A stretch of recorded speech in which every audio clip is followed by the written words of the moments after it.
Checkbook Control sounds like the perfect self-directed IRA upgrade until you learn about some of the rules that you have to follow. Today, we're breaking down what a checkbook IRA actually is, when it makes sense, and what people underestimate. Welcome back. I'm Nick Barker, here with our expert, Ben Barker, and thank you for being here, Ben.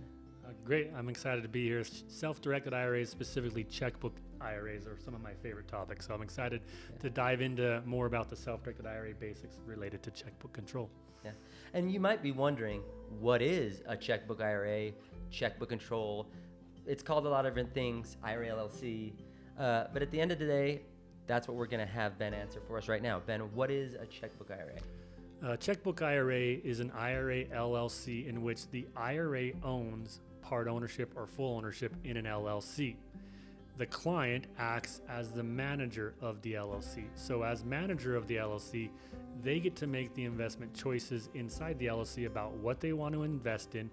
There's a lot more control for the customer, but there also is a little bit more responsibility as well. Yeah.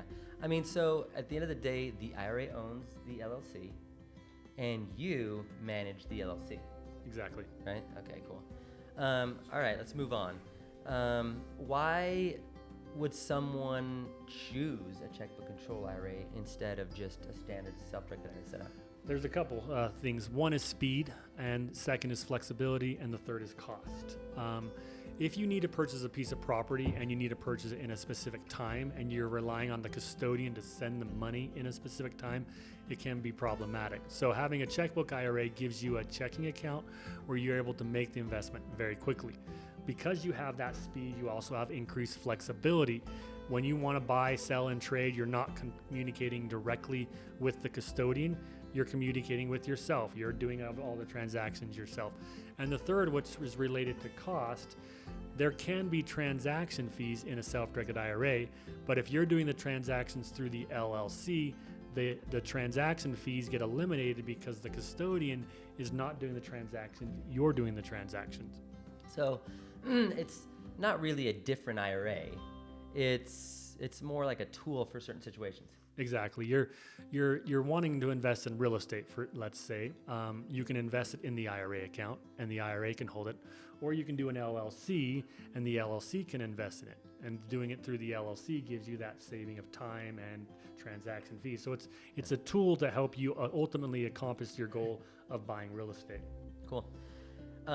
What would you say people usually underestimate about checkbook IRAs? One of the biggest one is they don't understand the rules. The rules on a self-directed IRA are the same as an IRA in a checkbook or outside of a checkbook. If you don't understand the IRS rules related to self-directed IRAs, you're going to get in trouble. And so you need to understand the rules. The second thing is making sure that you operate the LLC correctly. You need to keep the LLC current with the state every year. So you need to maintain the LLC. From a documentation standpoint, if you're buying property, you need the property titled in the name of the LLC. So there's some different documentation, making sure that you structure and properly handle the LLC. And the third is, because you're given checkbook control, you're also given more responsibility. If a decision needs to be made and you make the wrong decision, ultimately that decision could lead to some taxable event for you and your IRA.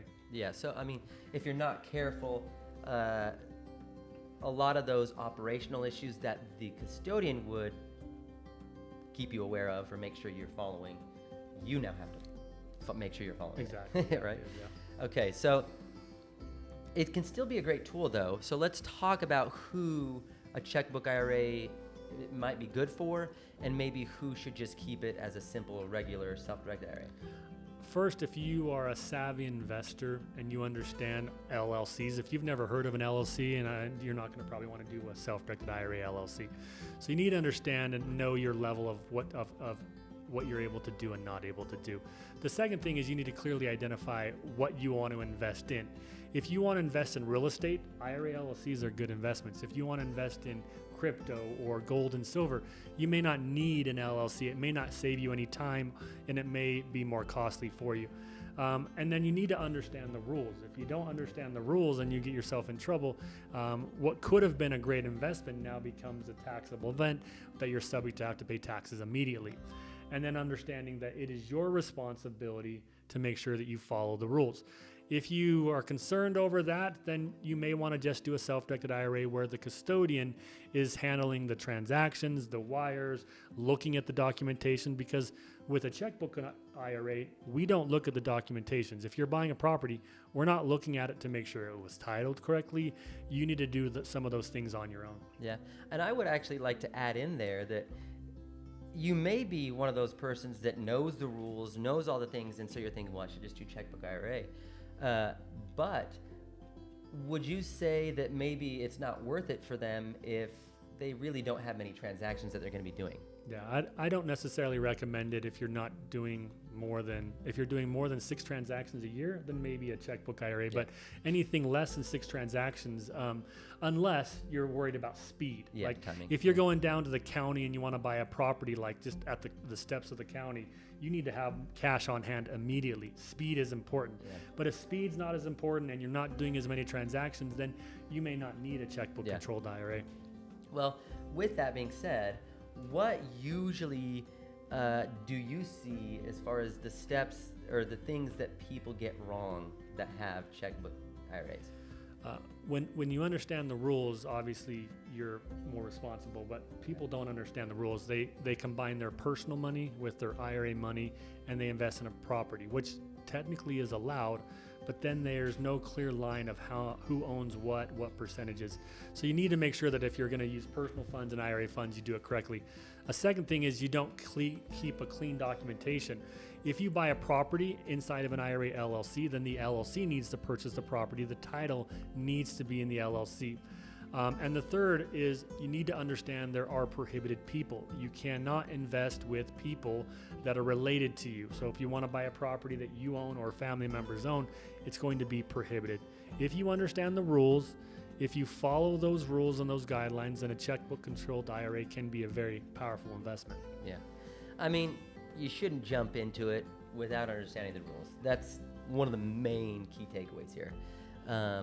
So with most of these videos that we do, I love to kind of have a takeaway for those watching, like what is a good checklist of items that if I go through, I can feel pretty good about doing or considering a checkbook IRA. Ben, would you give us kind of a first steps checklist for somebody considering?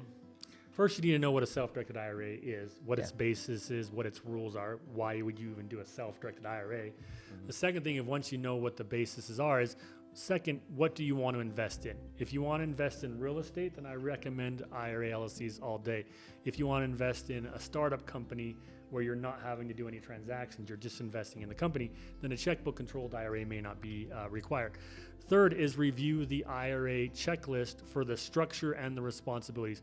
What do you have to do if you are going to be the one being controlled over the funds? And the first is if it's a correct fit, like do you want to actually get into this structure? Is it going to be a good fit for you? Are you able to understand the documentation and follow the documentation? Yeah. Honestly, like that's a great list of 4 items to follow if you're, someone considering checkbook control. But if you're still not sure, reach out to us. First, I'll link below our checkbook control page.